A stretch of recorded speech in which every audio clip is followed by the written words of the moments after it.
Summer break is now in full swing. That means most students aren't in school and they're more likely to be on screens rather than reading books. But there is concern about how that's impacting their academics and learning. Share equally means what? This isn't the first summer break for Mary Dansky and Amy Zakay. I'm going on year 12 now. They've been teachers for a while. And this is my 19th year, going into my 19th year of teaching. But this is their first summer as owners of Bridges Learning Lab in Granger. Well, I think we were working together and then we both had a passion to help kids, and there's a big need, and we knew that kids do better when other kids are there and gain the help. So we just kind of naturally started saying, let's do something in the summer to keep kids fresh and up to date. Who's going first?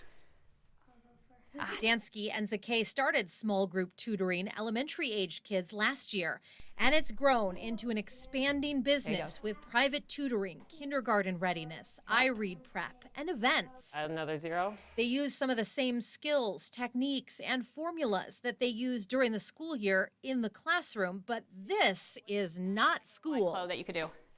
Flew, good job. And it's working. We saw that everyone who did it just kind of had a more even keel, came into the school year much more confident. I feel like those are the parents that we started with. Almost 100% of them are still with us a year later, and they've consistently done it. And I'm believing that means that what we're doing is the right thing. That says a lot because these longtime educators know the toll that summer break can have on students. So yeah, the kids who haven't been reading over the summer, their end of the year scores, they actually go back to the middle of the year scores. So they regress about half a year is what I saw with their reading fluency. Dansky and Zakay say they spend a lot of time at the beginning of the school year reteaching not only subjects like reading and math, but also routines, socialization, and emotional regulation. So if you train for a marathon for 9 months, and then you decide I'm gonna take a break for a few months before the race,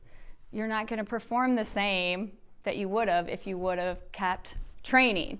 And so that's kind of how it is with learning. Most teachers would agree. Unfortunately, there is limited, consistent research proving summer learning loss exists. Learning is very complex. It's very complex, and that's why there's a lot of research. It's not surprising there's going to be a little bit of debate about that. St. Mary's Assistant Professor of Education, Dan Applegate, says what's up for debate is whether students are losing academics or losing skills, and to what degree does summer break actually contribute to the loss? For the most part, there is a slide, and it does have an impact relative to income level, poverty level, and that seems to be consistent in the research. The amount of impact, though, is maybe what's up for a little bit of debate more recently.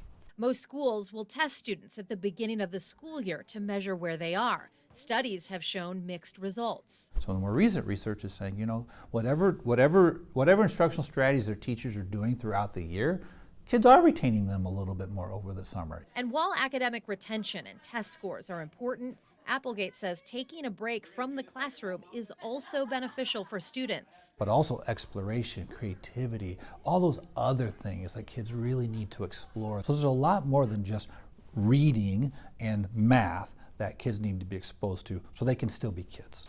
You're among busy. Good job. Dansky and Zakay agree. But summer is a big chunk of time, but it's a time that you could utilize too for your child to get them into things and programs or help them get ahead or feel better about the next year. They say summer break is needed for teachers and students, but that the learning shouldn't stop, even if it looks different during the summertime. My end goal is just that they want to be eager to learn, but that they love learning. Well done. Good job. I'll put links to ideas and resources to help your children this summer on this story on our website. Thanks for watching. Here's another story you may like, and subscribe to the WSBT 22 YouTube channel.